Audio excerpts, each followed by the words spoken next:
Hello everyone, स्वागत है एक बार फिर से आप सभी साथियों का शिक्षा संकल्प के इस ऑनलाइन यूट्यूब प्लेटफॉर्म पर। कैसे हैं आप सभी दोस्त? आशा करते हैं कि आप लोग बहुत ही अच्छे होंगे, स्वस्थ होंगे। आप सभी जानते हैं डेली सुबह 11:30 बजे सामान्य ज्ञान की स्पेशल क्लास होती है जो कि बीएड एंट्रेंस एग्जाम 2026 के लिए महत्वपूर्ण है। आप किसी भी स्टेट से हैं, उस स्टेट की बीएड प्रवेश परीक्षा की तैयारी कर रहे हैं, डेली सुबह 11:30 बजे इस क्लास को करना बिल्कुल मत भूलिएगा। हमने आपसे कहा था यदि आप लोग इन क्लासेस को अटेंड कर रहे हैं आपको जीके जीएस सेगमेंट में कोई समस्या नहीं होगी। तो आइए शुरुआत करते हैं बिना किसी देरी के। आप लोग पूरे धैर्य के साथ अंत तक बने रहिएगा और हर एक क्वेश्चन का आंसर कमेंट बॉक्स में देते हुए चलिएगा। साथियों, यहाँ पर जो है प्रश्नों की संख्या 50 है। लास्ट में अपना स्कोर आप लोग जरूर बताइएगा। देखिएगा आप लोग कितने सवालों को सही कर पाते हैं। पहला क्वेश्चन देखें, मुद्रा राक्षस किसके द्वारा लिखित पुस्तक है? डबल स्टार इस क्वेश्चन पर आप लोग लगा लें, इंपॉर्टेंट सवाल है। बताइए राइट आंसर आपका क्या हो जाएगा। यहां पर आप लोग आंसर कर सकते हैं। साथियों, अगर हम बात करें मेगस्थनीज की, तो मेगस्थनीज के द्वारा जो है आप जानते होंगे इंडिका नामक पुस्तक लिखी गई है। कौन सी? इंडिका नामक पुस्तक मेगस्थनीज के द्वारा लिखी गई है, ये भी महत्वपूर्ण है। कौटिल्य की बात करें तो अर्थशास्त्र नामक पुस्तक किसके द्वारा लिखी गई भाई? ये आपका कौटिल्य के द्वारा लिखी गई है, ठीक है। और मुद्रा राक्षस की बात करें, ये आप देखेंगे विशाख दत्त के द्वारा लिखी गई है। तो जो भी साथी यहाँ पर जा रहे हैं ऑप्शन नंबर सेकंड पर, वो बिल्कुल यहाँ पर करेक्ट हो जाएंगे, ठीक है। याद रखें साथियों, अगर बात करें दोस्तों मुद्रा राक्षस पुस्तक की, तो इसमें आप देखेंगे चाणक्य और चंद्रगुप्त मौर्य की राजनीति का वर्णन किया गया है। और किसके द्वारा लिखी गई है? विशाख दत्त के द्वारा।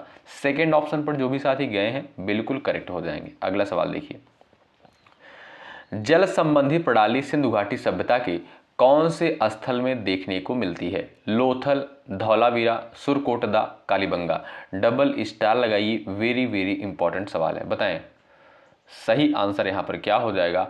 आप सभी दोस्त यहां पर आंसर देने का प्रयास कर सकते हैं। चलिए, तो जो भी साथी जा रहे हैं धौलावीरा पर ऑप्शन नंबर बी पर, वो बिल्कुल राइट हो जाएंगे।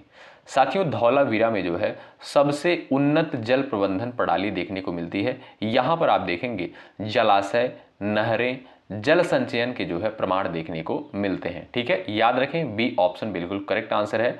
और साथियों, कभी कभी सवाल पूछ लेता है कि ये जो धौलावीरा था ये कहां पर स्थित था, तो ये साथियों आप देखेंगे गुजरात राज्य में। कहां पर? गुजरात राज्य में, ठीक है। तो बी ऑप्शन बिल्कुल करेक्ट आंसर है। अगर आपसे सवाल पूछे कि जल संबंधित प्रणाली सिंधु घाटी सभ्यता के कौन से स्थल में देखने को मिलती है, वो है आपका धौलावीरा, ठीक है। अगला सवाल देखें, इंडिका पुस्तक जो है किसके द्वारा लिखी गई है? आप लोग बताएं। अभी हमने आपको बताया साथियों, इंडिका पुस्तक जो है आप देखेंगे मेगस्थनीज के द्वारा लिखी गई है। ऑप्शन नंबर बी आपका बिल्कुल करेक्ट आंसर हो जाएगा, ठीक है भाई। कौटिल्य की बात करें, हमने अभी आपको बताया अर्थशास्त्र नामक पुस्तक जो है किसके द्वारा लिखी गई है? कौटिल्य के द्वारा। कालिदास की बात करें तो इनके द्वारा जो है अभिज्ञान शाकुंतलम, रघुवंशम, कुमार शंभुवम, ये सभी पुस्तकें जो है कवि कालिदास जी के द्वारा लिखी गई है। याद रखिएगा आप लोग, ठीक। और विशाख दत्त की बात करें तो इनके द्वारा मुद्रा राक्षस नामक पुस्तक लिखी गई है। अगला सवाल देखिए, सिंधु सभ्यता के लोग किस जानवर के बारे में नहीं जानते थे? हाथी, शेर, बाघ, हिरण। क्वेश्चन नंबर 4 का आंसर करें, इंपॉर्टेंट सवाल है। चलिएगा, सिंधु घाटी सभ्यता के लोग जो है किस जानवर के बारे में नहीं जानते थे? आपके सामने 4 ऑप्शंस दिए गए हैं। आप सभी प्यारे दोस्त यहां पर आंसर देने का प्रयास करेंगे। चलिएगा, यहां पर जो भी साथी जा रहे हैं ऑप्शन नंबर सेकंड पर, शेर पर, वो बिल्कुल यहां पर करेक्ट हो जाएंगे। साथियों ध्यान रखें आप लोग, सिंधु घाटी सभ्यता में जो है शेर के प्रमाण नहीं देखने को मिलते हैं। और बाकी आप देखेंगे हाथी, बैल, गैंडा, बाघ आदि के जो है चित्र देखने को मिलते हैं, ठीक है। तो यहां पर जो भी साथी बी ऑप्शन पर गए हैं बिल्कुल राइट हो जाएंगे। शेर का जो है साथियों आप देखेंगे यहां पर कोई भी साक्ष्य नहीं देखने को मिलता है। सेकेंड ऑप्शन बिल्कुल करेक्ट आंसर है। महाजनपदों की कुल संख्या कितनी है? क्वेश्चन नंबर 5 का यहां पर आंसर करें आप लोग। फटाफट आप लोग आंसर दीजिएगा। 15, 16, 17 और आपका दिया है 18। करेक्ट आंसर क्या हो जाएगा यहां पर सभी दोस्त बताएं। चलिए, तो जो भी साथी यहां पर जा रहे हैं ऑप्शन नंबर बी पर, वो बिल्कुल राइट हो जाएंगे। साथियों ये जो 16 महाजनपद थे, इनका प्रमाण देखने को कहाँ मिलता है कि 16 महाजनपद कहाँ पर इसका उल्लेख देखने को मिलता है? तो याद रखें आप लोग, बौद्ध ग्रंथ है साथियों एक, अंगुत्तर निकाय जिसे कहा जाता है। क्या भाई? अंगुत्तर निकाय कहा जाता है। इसी में जो है 16 महाजनपदों को यहाँ पर उल्लेख देखने को मिलता है। ठीक, ऑप्शन नंबर बी आपका बिल्कुल करेक्ट आंसर हो जाएगा, ध्यान रखें आप लोग। आगे बढ़ते हैं, क्वेश्चन नंबर आपके सामने है छठा। निम्नलिखित में से किस व्यक्ति का मकबरा जो है भारत के बाहर स्थित है? हुमायूं का, जहांगीर का, औरंगजेब का, जहांदार शाह का। सवाल नंबर 6 का आप लोग यहां पर आंसर करें। सही आंसर आपका क्या हो जाएगा बताएं। चलिए, करेक्ट आंसर आपका क्या हो जाएगा, सभी दोस्त यहां पर बताएं। अगर बात करें साथियों, औरंगजेब का मकबरा कहां पर स्थित है? आप जानते होंगे महाराष्ट्र में। ठीक है, और जहांगीर की अगर हम बात करें साथियों, ये आप देखेंगे ये आपका भारत के बाहर स्थित है। इनका ऑप्शन नंबर बी आपका बिल्कुल करेक्ट आंसर हो जाएगा। ठीक, हुमायूं की बात करें तो इसका मकबरा कहां पर है? इसका मकबरा जो है आप देखेंगे दिल्ली में। कहां पर? दिल्ली में। ठीक है, अगला सवाल देखें, क्वेश्चन नंबर 7वां है, दिल्ली सल्तनत का चांदी का टका सबसे पहले किसके द्वारा जारी किया गया? क्वेश्चन नंबर 7 का आंसर बताएं। यहां पर आपका करेक्ट आंसर क्या हो जाएगा, दिल्ली सल्तनत का जो है चांदी का टका सबसे पहले किसके द्वारा जारी किया गया? याद रखें आप लोग, इल्तुतमिश के द्वारा। सेकंड ऑप्शन जो दिया है ये बिल्कुल आपका राइट आंसर होगा। अगला सवाल ये रहा, किस वर्ष महात्मा गांधी ने जो है किसानों के समर्थन में गुजरात के खेड़ा जिले में सत्याग्रह किया था? बताइए, यानी खेड़ा सत्याग्रह साथियों कब किया गया था? सवाल नंबर 8 का आप लोग यहां पर आंसर बताएं। राइट आंसर क्या हो जाएगा बताएं। चलिए, यहां पर आपका करेक्ट आंसर क्या है, आंसर दे सकते हैं। जो लोग जा रहे हैं 1918 ऑप्शन नंबर डी पर, वो बिल्कुल राइट हो जाएंगे। साथियों, खेड़ा सत्याग्रह कब हुआ? 1918 में। ठीक है, और यह जो है किसानों के कर माफी के लिए था, और इसमें आप देखेंगे गांधी जी के साथ सरदार पटेल भी जुड़े थे। ठीक है, तो यहां पर आपका डी ऑप्शन जो दिया 1918 बिल्कुल करेक्ट आंसर हो जाएगा। ठीक है भाई, याद रखें। अगला सवाल देखिएगा, महात्मा गांधी का जन्म जो है कब हुआ था? क्वेश्चन नंबर 9 का आप लोग यहां पर आंसर दीजिएगा। करेक्ट आंसर आपका क्या हो जाएगा बताएं।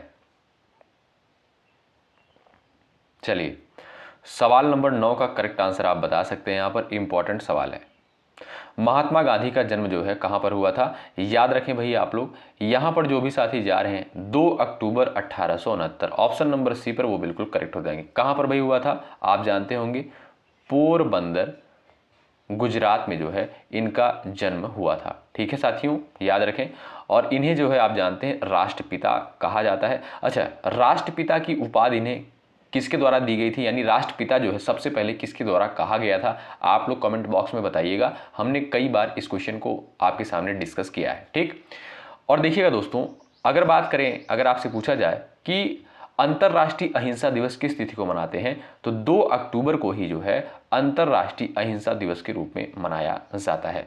और 2 अक्टूबर 1869 को ही जो है महात्मा गांधी का जन्म हुआ था। कहां पर? पोरबंदर गुजरात में। अगला सवाल, भारतीय राष्ट्रीय कांग्रेस की जो है प्रथम महिला अध्यक्ष कौन थी? क्वेश्चन नंबर 10 आपके स्क्रीन पर दिया है, आंसर फटाफट आप लोग करेंगे। चलिए, यहां पर आपका करेक्ट आंसर क्या हो जाएगा, भारतीय राष्ट्रीय कांग्रेस की प्रथम महिला अध्यक्ष कौन थी? तो जो लोग यहां पर जा रहे हैं ऑप्शन नंबर बी पर, एनी बेसेंट पर, वो बिल्कुल राइट हो जाएंगे। ठीक है, 1917 में। कब भाई? 1917 में जो है एनी बेसेंट पहली महिला अध्यक्ष थी। ठीक है, बी ऑप्शन बिल्कुल करेक्ट आंसर हो जाएगा। और आप जानते हैं साथियों, ये जो है विदेशी मूल की थी। अगर आपसे पूछा जाए कि पहली भारतीय महिला अध्यक्ष कौन थी, तब आप कहिएगा सरोजनी नायडू। कौन भाई? सरोजनी नायडू। ठीक है, चलिए अगला सवाल देखें, ये रहा, भारत छोड़ो आंदोलन कब चलाया गया? बताइए, भारत छोड़ो आंदोलन की शुरुआत साथियों कब हुई? क्वेश्चन नंबर 11 का आंसर यहां पर आप लोग कर दीजिएगा। राइट आंसर क्या है बताइए। वेरी वेरी इंपॉर्टेंट सवाल है, आंसर दीजिएगा आप लोग। पिछले साल का पेपर देखेंगे साथियों, इसी पैटर्न पर सवाल पेपर में पूछे जा चुके हैं। ठीक है। यदि आप लोग डेली इन क्लासेस को अटेंड कर रहे हैं, आपको कोई समस्या नहीं होगी। हो सके तो आप पिछले साल का पेपर देख लीजिएगा। अगर नहीं देख पा रहे हैं भाई, तो यहाँ पर जो है सारी चीज़ें आपको करवाई जाएंगी। जो भी प्रश्न पिछले वर्षों में पूछे जा चुके हैं, वो सारे प्रश्न यहाँ पर आपको प्रोवाइड किए जाएंगे। देखिए, भारत छोड़ो आंदोलन जो है कब चलाया गया, तो 8 अगस्त 1942 को। कब साथियों?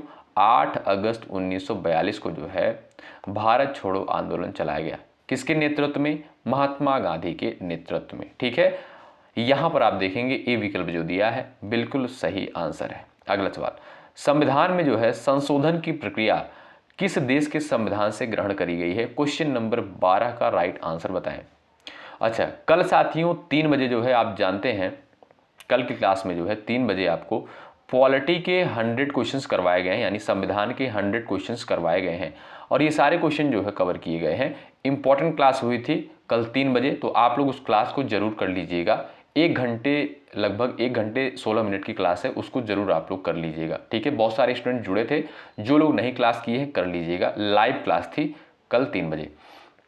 चलिए, सवाल नंबर आप यहाँ पर 12 का आंसर बताएं। संविधान में संशोधन की प्रक्रिया किस देश के संविधान से ग्रहण करी गई है? जो लोग जा रहे हैं दक्षिण अफ्रीका, ए ऑप्शन पर बिल्कुल करेक्ट हो जाएंगे। ठीक है, और संविधान संशोधन की प्रक्रिया साथियों, ये आप देखेंगे भारतीय संविधान के अनुच्छेद 368 में निहित है। ठीक, दोनों प्रश्न इंपॉर्टेंट है। अगला सवाल, किस अनुसूची में जो है राज्यों के राज्यपाल और राष्ट्रपति के वेतन भत्तों, विशेषाधिकारों आदि से संबंधित प्रावधान निहित है? क्वेश्चन नंबर 13 का आंसर बताएं। चलिए, तो सभी लोग यहां पर आंसर देने का प्रयास करें, सही आंसर आपका क्या हो जाएगा। तो साथियों आप देखेंगे दूसरी अनुसूची जो है, दूसरी अनुसूची में जो है राष्ट्रपति, राज्यपाल और भी जितने पद होते हैं, ठीक है, इसमें जो है वेतन का प्रावधान किया गया है। ठीक है भाई, याद रखें आप लोग, यहां पर जो भी साथी जा रहे हैं दूसरी अनुसूची ए ऑप्शन पर बिल्कुल करेक्ट हो जाएंगे। अगला सवाल, 11वीं अनुसूची जो है किससे संबंधित है? क्वेश्चन नंबर 14 का आंसर यहां पर करिएगा फटाफट। आप लोग सभी लोग यहां पर आंसर छापते हुए चले आप लोग, और सेशन को भाई लाइक करते हुए चलिएगा। आप जानते हैं बहुत मेहनत के साथ इस कंटेंट को तैयार किया जाता है आपके लिए, और बिल्कुल फ्री में आपको कंटेंट यहां पर प्रोवाइड किया जा रहा है शिक्षा संकल्प के इस ऑनलाइन यूट्यूब प्लेटफॉर्म के माध्यम से। तो 11वीं अनुसूची साथियों किससे संबंधित है? आप बता सकते हैं यहाँ पर करेक्ट आंसर आपका क्या हो जाएगा। जो लोग जा रहे हैं भाई यहाँ पर पंचायती राज व्यवस्था से ए विकल्प पर, वो बिल्कुल यहाँ पर करेक्ट हो जाएंगे। ठीक है भाई, तो 11वीं अनुसूची जो है साथियों किससे संबंधित है? ये आप देखेंगे पंचायती राज व्यवस्था से संबंधित है, ए विकल्प बिल्कुल करेक्ट आंसर है। अगला सवाल, आपातकाल संबंधित प्रावधान जो है किस देश के संविधान से लिया गया है? मोस्ट इंपॉर्टेंट सवाल है, बताइए। आपातकाल संबंधित प्रावधान जो है किस देश के संविधान से लिया गया है? क्वेश्चन नंबर 15 का आप लोग यहां पर आंसर दे सकते हैं, बता सकते हैं भाई, बताइए। यहां पर जो भी साथी जा रहे हैं जर्मनी पर, ऑप्शन नंबर बी पर, वो बिल्कुल राइट हो जाएंगे। देखिएगा साथियों, संविधान संशोधन की प्रक्रिया कहां से ली गई है? दक्षिण अफ्रीका के संविधान से। आपातकाल संबंधित प्रावधान कहां से लिया गया? जर्मनी से लिया गया। बात करें रूस से, तो यहां से आप देखेंगे दोस्तों, रूस से जो है मौलिक कर्तव्य की अवधारणा ली गई है। क्या भाई? मौलिक कर्तव्य की अवधारणा ली गई है। तो जो भी दोस्त यहां पर जा रहे हैं जर्मनी पर, वो बिल्कुल राइट हो जाएंगे। और आप देखेंगे साथियों, भारतीय संविधान में जो है 3 प्रकार के आपातकाल की व्यवस्था की गई है। पहला आपका है राष्ट्रीय आपात, दूसरा आपका है साथियों राष्ट्रपति शासन, तीसरा है आपका भाई वित्तीय आपात। तो राष्ट्रीय आपात का उल्लेख जो है आप देखेंगे अनुच्छेद 352 में किया गया है। ठीक, राष्ट्रपति शासन का उल्लेख अनुच्छेद 360 में, माफ कीजिएगा, अनुच्छेद 356 में जो है राष्ट्रपति शासन का उल्लेख किया गया है। वित्तीय आपात जो है आप देखेंगे अनुच्छेद 360 में इसका उल्लेख मिलता है। और ये सारे आर्टिकल इंपॉर्टेंट है, इसलिए हम बार बार इसका रिवीजन करवाते हैं जिससे आपको याद हो जाए। भारतीय संविधान में जो है राष्ट्रपति की चुनाव की विधि को किस देश के संविधान से लिया गया, बताइए। यानी जो भारत में राष्ट्रपति का चुनाव साथियों होता है, ये प्रावधान किस देश के संविधान से लिया गया है? भारतीय संविधान में, बताइए। क्वेश्चन नंबर 16 का उत्तर आप लोग यहां पर कर सकते हैं। चलिएगा भाई, भारतीय संविधान में राष्ट्रपति की चुनाव की विधि को किस देश के संविधान से लिया गया है? आयरलैंड, दक्षिण अफ्रीका, जर्मनी, संयुक्त राज्य अमेरिका। 4 ऑप्शंस आपके सामने यहाँ पर दिए गए हैं, आप सभी दोस्त आंसर करेंगे। जो लोग जा रहे हैं आयरलैंड पर वो बिल्कुल राइट हो जाएंगे। तो यहाँ से भाई आप देखेंगे भारतीय संविधान में जो है राष्ट्रपति की जो चुनाव की विधि है ये आप देखेंगे आयरलैंड के संविधान से लिया गया है। और साथियों आयरलैंड से जो है राज्य के जो नीति निदेशक सिद्धांत हैं ये कहाँ से लिया गया है, ये भी आपका आयरलैंड के संविधान से लिया गया है। दोनों प्रावधान महत्वपूर्ण हैं और दोनों जो है आयरलैंड से लिए गए हैं। निम्नलिखित में से किसका गठन भारत के संविधान के अनुच्छेद 280 के तहत गठित किया गया है? क्वेश्चन नंबर 17 का आंसर करिएगा सब लोग बताएं। सवाल नंबर 17 का राइट आंसर क्या है, आंसर दीजिएगा आप लोग। निम्नलिखित में से किसका गठन भारत के संविधान के अनुच्छेद 280 के तहत गठित किया गया है? सवाल नंबर 17 स्क्रीन पर दिया गया है, आप सभी दोस्त आंसर दीजिएगा। तो जो भी साथी यहां पर भाई जा रहे हैं वित्त आयोग पर वो बिल्कुल करेक्ट हो जाएंगे। ठीक है भाई, ए ऑप्शन बिल्कुल करेक्ट आंसर हो जाएगा। ठीक है भाई, याद रखें साथियों अनुच्छेद 280 के तहत जो है वित्त आयोग का गठन जो है किया जाता है। अगला सवाल, भारतीय संविधान में जो है अस्पृश्यता का उन्मूलन प्रावधान का उल्लेख किस अनुच्छेद में किया गया है? और ये क्वेश्चन दोस्तों बीएड एंट्रेंस एग्जाम का बड़ा फेवरेट क्वेश्चन है। ठीक है, एग्जाम में जो है यहां से कई बार सवाल बना है। अस्पृश्यता के बारे में सवाल पूछा गया है कि भारतीय संविधान में अस्पृश्यता का उन्मूलन का प्रावधान का उल्लेख किस अनुच्छेद में देखने को मिलता है, बताएं। अनुच्छेद 14 है, 17 है, 19 है और आपका दिया अनुच्छेद 32। तो जो भी साथी यहां पर जा रहे हैं अनुच्छेद 17 पर ऑप्शन नंबर सेकंड पर बिल्कुल यहां पर राइट हो जाएंगे। ठीक, अगला सवाल, शिक्षा का अधिकार किस अनुच्छेद में वर्णित है? सवाल नंबर 19 का उत्तर आप कर सकते हैं। क्वेश्चन नंबर 19 का करेक्ट आंसर क्या है बता सकते हैं। चलिएगा, शिक्षा का अधिकार जो है किस अनुच्छेद में वर्णित है? सवाल नंबर 19 का आंसर आप यहां पर कर सकते हैं, बताएं। तो जो भी दोस्त जा रहे हैं ऑप्शन नंबर बी पर वो बिल्कुल राइट हो जाएंगे, अनुच्छेद 21A। ठीक है साथियों, तो शिक्षा का अधिकार आप देखेंगे अनुच्छेद 21A के तहत जो है इसका उल्लेख मिलता है। आपका सेकंड ऑप्शन बिल्कुल करेक्ट आंसर होगा। अगला सवाल, राष्ट्रीय आपातकाल से संबंधित अनुच्छेद कौन सा है? क्वेश्चन नंबर 20 का आंसर करें। भाई लास्ट में जो है आप लोग जरूर अपना स्कोर बताइएगा। ठीक है, देखिए आप लोग इन 50 सवालों में से कितने सवालों को सही करते हैं। तो राष्ट्रीय आपातकाल की बात करें दोस्तों, ये आप देखेंगे अनुच्छेद 352। ठीक है भाई, अनुच्छेद 352 आपका ए ऑप्शन जो दिया है बिल्कुल करेक्ट आंसर होगा। और 360 की बात करें, अनुच्छेद 360 में आप जानते हैं राष्ट्रपति शासन का उल्लेख मिलता है। 360 में बात करें ये आपका वित्तीय आपात इसमें देखने को मिलता है। ठीक है भाई, तो 352 में आप देखेंगे राष्ट्रीय आपात है, 356 में आप देखेंगे राष्ट्रपति शासन है, 360 में आप देखेंगे वित्तीय आपात है। ठीक, मौलिक अधिकार किस भाग में वर्णित है? क्वेश्चन नंबर 21 का आंसर करें। चलिए भाई सभी लोग आंसर करिएगा, यहां पर करेक्ट आंसर क्या हो जाएगा। मौलिक अधिकार जो है किस भाग में इसका वर्णन देखने को मिलता है? तो भाग 4 की बात करें, इसमें आप देखेंगे इसमें आपका राज्य के नीति निदेशक सिद्धांत का वर्णन किया गया है भाग 4 में। और यहां पर भाग 2 की बात करें तो आप जानते हैं इसमें नागरिकता का उल्लेख देखने को मिलता है। किसका भाई? नागरिकता का उल्लेख देखने को मिलता है। भाग 3 की बात करें, इसमें आप जानते हैं मौलिक अधिकार देखने को मिलता है। सेकंड ऑप्शन बिल्कुल करेक्ट आंसर है। भारतीय संविधान किसके द्वारा लिखा गया है? क्वेश्चन नंबर 22 का उत्तर करिए। भारतीय संविधान जो है किसके द्वारा लिखा गया है? क्वेश्चन नंबर 22 का यहां पर आंसर आप कर सकते हैं। 4 विकल्प आपके सामने यहां पर दे दिए गए हैं। तो देखिएगा दोस्तों, बात करें यहां पर आपका सेकंड ऑप्शन बिल्कुल करेक्ट आंसर हो जाएगा, प्रेम बिहारी नारायण रायजादा। ठीक है, तो भारतीय संविधान जो है किसके द्वारा लिखा गया है? प्रेम बिहारी नारायण रायजादा के द्वारा। सेकंड ऑप्शन जो आपका दिया है बिल्कुल साथियों यहां पर आपका राइट आंसर होगा, ध्यान रखें। अगला सवाल, भारतीय संविधान का जनक जो है किसे कहा जाता है? बताइए। क्वेश्चन नंबर आपके सामने यहां पर 23 दिया है, आप लोग बताइएगा भारतीय संविधान का जनक या निर्माता किसे कहा जाता है या शिल्पकार किसे कहा जाता है? आप लोग बताएं।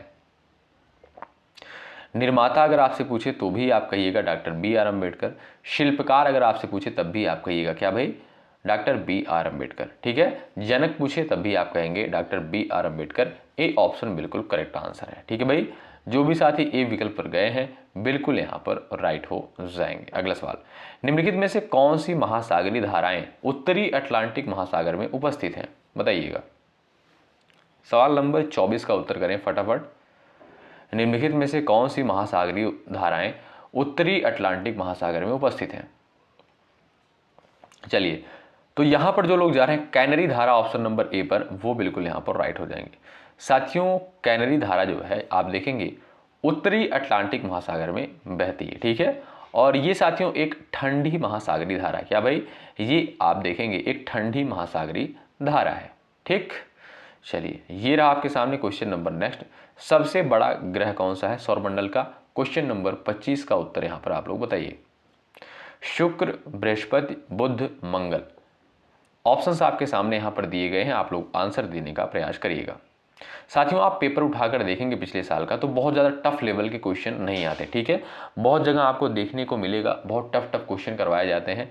जो प्रैक्टिस की बुकें आती हैं, जो किताबें आती हैं, उसमें बहुत ज़्यादा कठिन लेवल के क्वेश्चन आपको देखने को मिलेंगे, लेकिन पेपर में वैसा नहीं आता है। जब हम आपको जो है पिछले साल का प्रश्न पत्र करवाएंगे तब दिखाएंगे कि देखिएगा क्वेश्चन का लेवल किस तरीके से पेपर में बनता है, ठीक। हाँ, थोड़ा सा 2-4 क्वेश्चन उसमें डाल दिया जाता है स्टूडेंट को फंसाने के लिए। हालांकि वो सारी चीज़ें भी आपको करवाई जाएंगी, परेशान होने की आवश्यकता नहीं है। यदि आप लोग डेली सुबह 11:30 बजे वाली ये क्लास कर रहे हैं तो सारा लेवल कवर किया जाएगा, इस बात को आप लोग नोट कर लीजिएगा। सबसे बड़ा ग्रह की बात करें तो वो है साथियों आपका Brihaspati. Second option right answer हो जाएगा। शुक्र के बारे में याद रखिएगा, कई बार हमने बताया भी है, सवाल यहाँ से बनता है। अगर आपसे पूछे कि पृथ्वी की बहन किसे कहा जाता है तो भाई शुक्र को जो है पृथ्वी की बहन कहा जाता है। सौरमंडल का सबसे चमकीला ग्रह कौन सा है तो वो है साथियों आपका शुक्र, ठीक है। और इसे साथियों याद रखें भोर का तारा कहते हैं और इसे सांझ का तारा भी कहा जाता है। इन सारे पॉइंट्स को आप लोग याद रखें। तो भाई जो भी साथी जा रहे हैं सेकंड ऑप्शन पर बिल्कुल राइट है। सबसे बड़ा ग्रह है आपका बृहस्पति, सबसे छोटा ग्रह आपका भाई क्या बुध है, सबसे छोटा। और मंगल को जो है साथियों लाल ग्रह कहते हैं, यानी रेड प्लेनेट इसे कहा जाता है। काली मिट्टी में आमतौर पर किसकी कमी होती है बताएं। चूना, magnesium, phosphoric, potash. Question number 26 का आंसर बताएं। सवाल नंबर 26 का उत्तर आप कर सकते हैं काली मिट्टी में आमतौर पर किसकी कमी होती है बताइएगा। यहां पर आपका करेक्ट आंसर क्या हो जाएगा सभी दोस्त बताएं। काली मिट्टी में जो है आमतौर पर किसकी कमी होती है, सवाल नंबर 26।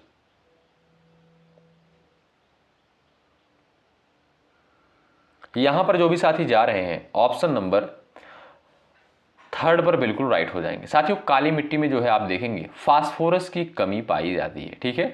और ये मिट्टी जो है कपास की खेती के लिए बहुत ही अच्छी मिट्टी मानी जाती है, ठीक है, कपास की खेती के लिए। और साथियों काली मिट्टी को जो है रेगुर मृदा के नाम से जानते हैं। क्या भाई, रेगुर मृदा के नाम से जानते हैं काली मिट्टी को।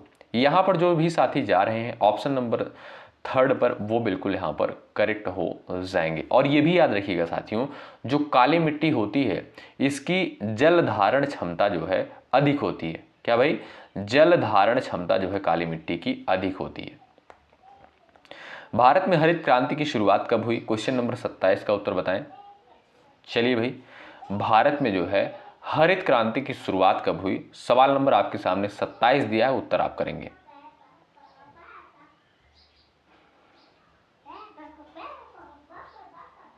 चलिएगा सही आंसर क्या हो जाएगा बताएं।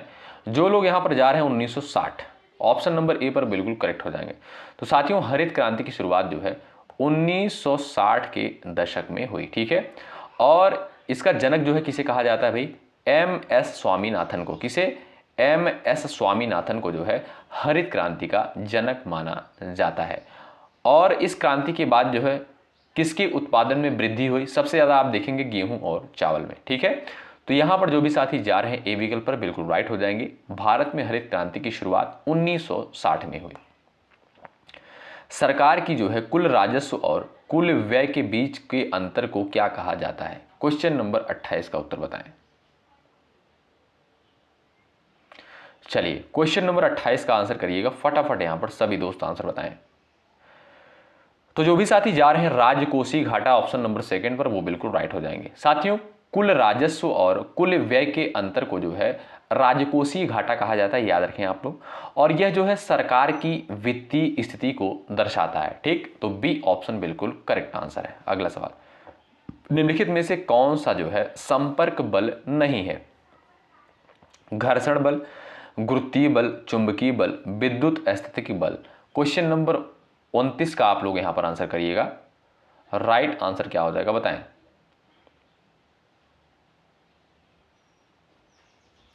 सभी लोग यहां पर आंसर बताएं, निम्नलिखित में से कौन सा जो है संपर्क बल यहां पर नहीं है, बताएं। यानी ऐसा कौन सा बल है जो बिना संपर्क के कार्य करता है? तो आप कहेंगे भाई गुरुत्वीय बल जो होता है ये आपका क्या होता है, बिना संपर्क के कार्य करता है। बी ऑप्शन जो दिया है बिल्कुल सही आंसर होगा। अगला सवाल, कृत्रिम वर्षा और क्लाउड सीडिंग के लिए सबसे अधिक उपयोग किया जाने वाला रसायन कौन है? क्वेश्चन नंबर 30 का आप लोग यहां पर आंसर कर दीजिएगा। सभी प्यारे साथियों का आंसर आना चाहिए, बताएं। कृत्रिम वर्षा और क्लाउड सीडिंग के लिए सबसे अधिक उपयोग किया जाने वाला रसायन जो है कौन सा है, बताएं। यहां पर आप देखेंगे जो भी साथी जा रहे हैं silver iodide option number second पर, वो बिल्कुल यहां पर करेक्ट हो जाएंगे। सेकंड ऑप्शन बिल्कुल करेक्ट आंसर हो जाएगा।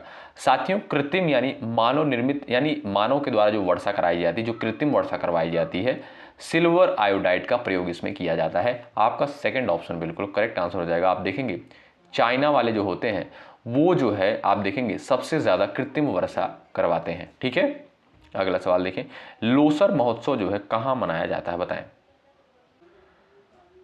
सवाल नंबर आपके सामने यहां पर दिया 31। सभी साथियों का उत्तर आना चाहिए, लोसर महोत्सव जो है कहां पर मनाया जाता है। चलिए, यहां पर करेक्ट आंसर आपका क्या भाई, अरुणाचल प्रदेश, सेकंड ऑप्शन बिल्कुल राइट आंसर। अगला सवाल, बांदीपुर राष्ट्रीय उद्यान कहां पर स्थित है? क्वेश्चन नंबर 32 का उत्तर करें आप लोग। बांदीपुर राष्ट्रीय उद्यान कहां पर स्थित है? यहां पर सभी साथियों का उत्तर आना चाहिए। चलिए, तो आप देखेंगे साथियों जो बांदीपुर नेशनल पार्क है, जो बांदीपुर राष्ट्रीय उद्यान है, यहाँ पर जो है बाघ, हाथी, हिरण जो है देखने को मिलते हैं। और आप देखेंगे ये जो है आपका कर्नाटक में स्थित है। कहाँ पर? कर्नाटक में स्थित है। ए विकल्प आपका बिल्कुल सही आंसर है। अगला सवाल, झूम कृषि जो है अभी भी कहाँ प्रचलित है? क्वेश्चन नंबर 33 का उत्तर बताएं। क्वेश्चन नंबर 33 का आंसर आना चाहिए। यहाँ पर सभी दोस्त आंसर दीजिएगा। झूम कृषि जो है अभी भी कहां पर प्रचलित है?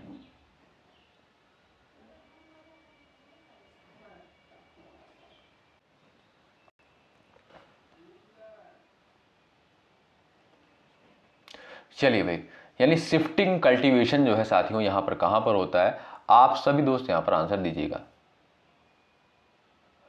चलिए, तो जो भी साथी यहां पर जा रहे हैं देखिएगा दोस्तों, अगर बात करें झूम कृषि की तो ये आप देखेंगे मिजोरम, नागालैंड, मणिपुर, यहाँ सभी जो है आप देखेंगे यहाँ सभी राज्यों में होती है। तो यहाँ पर तीनों ऑप्शन आपके बिल्कुल करेक्ट आंसर हो जाएंगे। ठीक है, तीनों ऑप्शन आप लोग यहाँ पर सही कर लीजिएगा। अगला सवाल, भारतीय प्रायद्वीप की सबसे लंबी नदी कौन सी है? क्वेश्चन नंबर 34 का आंसर दीजिएगा आप लोग। भारतीय प्रायद्वीप की जो है सबसे लंबी नदी का नाम यहाँ पर आप लोग बता दीजिए। कृष्णा, कावेरी, नर्मदा, गोदावरी, और कहाँ से ये नदी निकलती है ये भी आप लोग बताइएगा। चलिए फटाफट आंसर करें।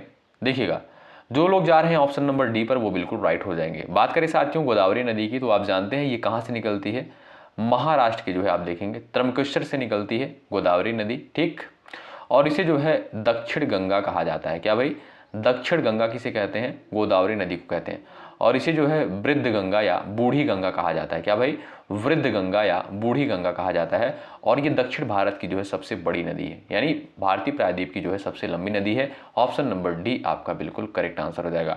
और इसकी लंबाई की अगर बात करें लगभग आप देखेंगे 1465 किलोमीटर जो है इसकी लगभग लंबाई। ठीक, और ये नदी कहाँ पर जाकर गिरती है? आप देखेंगे ये जो है आपका बंगाल की खाड़ी में। कहाँ पर? बंगाल की खाड़ी में जाकर गिरती है। अगला सवाल, दो नदियों के बीच उपजाऊ भूमि को क्या कहा जाता है? क्वेश्चन नंबर 35 का उत्तर करिए।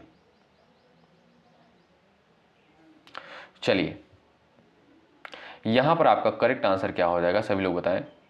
देखिए जो भी साथी जा रहे हैं दोआब, ऑप्शन नंबर बी पर वो बिल्कुल राइट हो जाएंगे। भाई दो नदियों के बीच की जो भूमि होती है साथियों इसे दोआब क्षेत्र कहा जाता है। ठीक है भाई, तो आप देखेंगे जो गंगा और यमुना का दोआब है ये सबसे ज़्यादा प्रसिद्ध है। क्यों? क्योंकि ये जो है साथियों अत्यंत उपजाऊ है, ठीक है। यहाँ पर आप देखेंगे सबसे ज़्यादा कृषि की जाती है, सबसे ज़्यादा जो है कृषि यहाँ पर अधिक विकसित हुई है, ठीक है। तो याद रखें सबसे बेहतरीन कृषि यहाँ पर दोआब क्षेत्र में होती है। तो सेकेंड ऑप्शन बिल्कुल करेक्ट आंसर होगा। लेटेराइट मिट्टी जो है कहाँ पर पाई जाती है? क्वेश्चन नंबर 36 का उत्तर बताएं।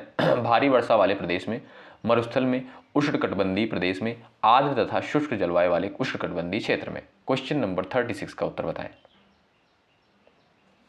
लेटेराइट मिट्टी साथियों कहाँ पर पाई जाती है? जो लोग जा रहे हैं ऑप्शन नंबर यहाँ पर थर्ड पर वो बिल्कुल राइट हो जाएंगे। आर्द्र तथा शुष्क जलवायु वाले उष्णकटिबंधीय क्षेत्र में जो है पाई जाती है, यानी चौथा ऑप्शन आपका बिल्कुल करेक्ट आंसर है। अगला सवाल, नागा खासी और गारो पहाड़ियां कहाँ पर स्थित हैं? बताइए। नागा खासी और गारो पहाड़ियां जो है ये कहाँ पर स्थित है? 37 का उत्तर बताएं।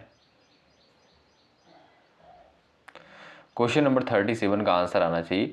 जो लोग यहाँ पर जा रहे हैं भाई पूर्वांचल पर्वतमाला पर, ऑप्शन नंबर सेकंड पर बिल्कुल यहाँ पर राइट हो जाएंगे। अगला सवाल देखिएगा, ये रहा, शिव समुद्रम जलप्रपात किस नदी के मार्ग में पाया जाता है? क्वेश्चन नंबर 38 का आंसर बताएं। चलिए, शिव समुद्रम जलप्रपात जो है किस नदी के मार्ग में पाया जाता है और ये कहाँ पर स्थित है ये भी आप बता सकते हैं। जो लोग जा रहे हैं भाई यहाँ पर कावेरी पर, ऑप्शन नंबर थर्ड आपका बिल्कुल करेक्ट आंसर हो जाएगा। साथियों शिव समुद्रम जलप्रपात जो है कावेरी नदी पर स्थित है। किस पर? कावेरी नदी पर स्थित है। और अगर आपसे पूछा जाए कहाँ पर, तो आप कहेंगे कर्नाटक में। कहाँ पर दोस्तों? कर्नाटक राज्य में, ठीक। अगला सवाल देखिए, क्षेत्रफल की दृष्टि से भारत का सबसे बड़ा राज्य कौन सा है? सभी को पता होगा, ये बेसिक सवाल है। Question number 39। चलिए, तो क्षेत्रफल की दृष्टि जो है भारत का सबसे बड़ा राज्य कौन सा है बताएं। जो लोग बता रहे हैं भाई उत्तर प्रदेश, यूपी बता रहे हैं, हालांकि यूपी ऑप्शन में नहीं है, तो यूपी आपका गलत हो जाएगा। ये आपका जनसंख्या की दृष्टि पर जो है सबसे बड़ा राज्य है, ठीक है। क्षेत्रफल की दृष्टि आप देखेंगे साथियों वो है आपका राजस्थान। ऑप्शन थर्ड जो दिया है बिल्कुल सही आंसर होगा। सवाल नंबर ये है 40, मातृ देवी की पूजा किस सभ्यता से संबंधित थी? क्वेश्चन नंबर 40 का आंसर करिएगा आप लोग। चलिए, मातृ देवी की पूजा जो है किस सभ्यता से संबंधित थी? भाई लाइक की संख्या बढ़ती रहनी चाहिए, इसमें कोई कमी नहीं होनी चाहिए। साथियों आप जानते हैं जितना आप लोग लाइक करते हैं, सेशन को शेयर करते हैं, इससे क्या होता है हमारा भी मनोबल बढ़ता है और आपके लिए जो है बेहतर चीज़ें लाने का प्रयास करते हैं और मेहनत इसी तरीके से करते रहेंगे भाई, ठीक है। तो मोटिवेशन जो है बढ़ता रहता है भाई हमारा भी। सभी लोग जो है सेशन को लाइक ज़रूर कर दें, चीज़ें यदि आपको बेहतर लग रही हैं, ठीक। चलिए, तो आप देखेंगे राइट आंसर आपका दोस्तों क्या हो जाएगा। जो लोग जा रहे हैं सिंधु सभ्यता, ऑप्शन नंबर थर्ड पर बिल्कुल यहाँ पर करेक्ट हो जाएंगे। अगला सवाल ये रहा, गीत गोविंद किसकी कृति है? क्वेश्चन नंबर आपके सामने यहाँ पर दिया है 41। क्वेश्चन नंबर 41 का आप लोग आंसर करिएगा। गीत गोविंद जो है किसकी कृति है? सभी साथी यहाँ पर आंसर देंगे। जयदेव की है, कालिदास की है, कौटिल्य की है, राजा राव की है।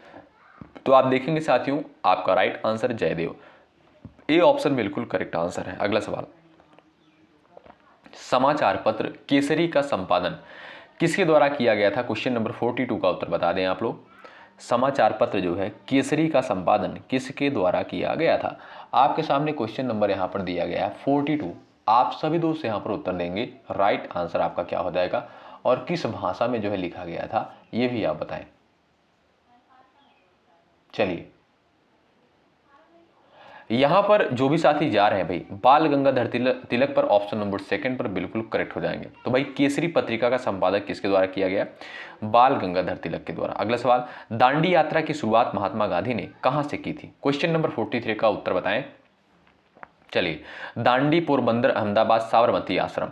दांडी यात्रा की शुरुआत जो है महात्मा गांधी ने कहां से की थी? तो आप देखेंगे सही आंसर क्या हो जाएगा भाई, वो हो जाएगा आपका साबरमती आश्रम। डी विकल्प जो दिया है बिल्कुल सही आंसर होगा, ठीक है दोस्तों, डी ऑप्शन बिल्कुल करेक्ट आंसर है। अगला सवाल, हमारे सौरमंडल का कौन सा ग्रह जो है आकार में पृथ्वी के समान है? चलिए, सवाल नंबर आपके सामने 44 दिया, उत्तर आप लोग करिएगा। हमारे सौरमंडल का कौन सा ग्रह आकार में पृथ्वी के समान है? मंगल, शुक्र, बृहस्पति, बुध। चलिए भाई, यहां पर जो भी साथी जा रहे हैं देखिएगा, मंगल की बात करें ये आप जानते हैं इसे लाल ग्रह बोलते हैं, रेड प्लेनेट।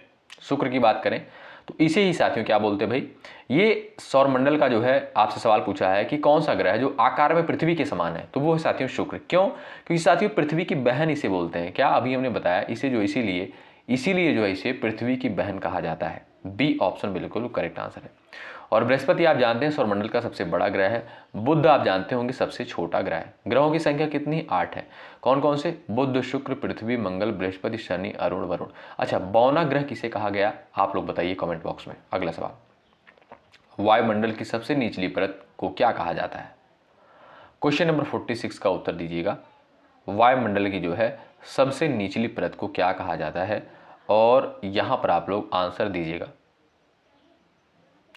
तो जो भी दोस्त जा रहे हैं क्षोभ मंडल में, क्षोभ हालांकि आप देखेंगे साथियों इस तरीके से लिखा जाएगा, ठीक है, क्षोभ मंडल ये होता है आपका सही, ठीक। तो वायुमंडल की जो सबसे निचली परत होती है उसे बोलते हैं क्षोभ मंडल। अगर आपसे सवाल पूछे कि जो मौसम की घटनाएं होती हैं, जैसे आंधी तूफान आना, बारिश आना, ठीक है, और ठंडी, गर्मी, बरसात, ये सारी चीज़ जो मौसम की घटनाएं होती हैं ये आपका किस मंडल में घटित होती है, कभी कभी इस तरीके से सवाल पूछता है, तब आप कहिएगा क्षोभ मंडल में, ठीक है। तो याद रखें ये आपका वायुमंडल की सबसे निचली परत है। अगला सवाल ये रहा, भारत का सबसे ऊंचा पठार कौन सा है, बताइए। क्वेश्चन नंबर आपके सामने दिया 47, उत्तर कर दीजिएगा। भारत का जो है सबसे ऊंचा पठार यहां पर आपसे सवाल पूछा है। आप सभी प्यारे साथी यहां पर आंसर दे सकते हैं। चलिए भाई, तो जो भी दोस्त जा रहे हैं लद्दाख का पठार, ऑप्शन नंबर 3 पर बिल्कुल यहां पर करेक्ट हो जाएंगे। ऑप्शन नंबर 3 बिल्कुल राइट आंसर। अगला सवाल, विटामिन B6 का रासायनिक नाम क्या है? मोस्ट इंपॉर्टेंट क्वेश्चन है, बताएं। विटामिन B6 का रासायनिक नाम क्या है? अच्छा, बहुत सारे साथी क्लास की टाइमिंग पूछ रहे थे, तो सुबह 11:30 बजे, दोपहर को 3 बजे, रात को 8:30 बजे ये क्लासेस होती हैं। आप लोग इनको अटेंड करें जरूर, ठीक। टेलीग्राम चैनल से नहीं जुड़े हैं, डिस्क्रिप्शन बॉक्स में लिंक आपको मिल जाएगा, ज्वाइन कर लीजिएगा। तो विटामिन B6 का जो साथियों रासायनिक नाम होता है वो होता है आपका पायरिडॉक्सिन। ऑप्शन नंबर बी जो दिया है ये बिल्कुल आपका राइट आंसर हो जाएगा।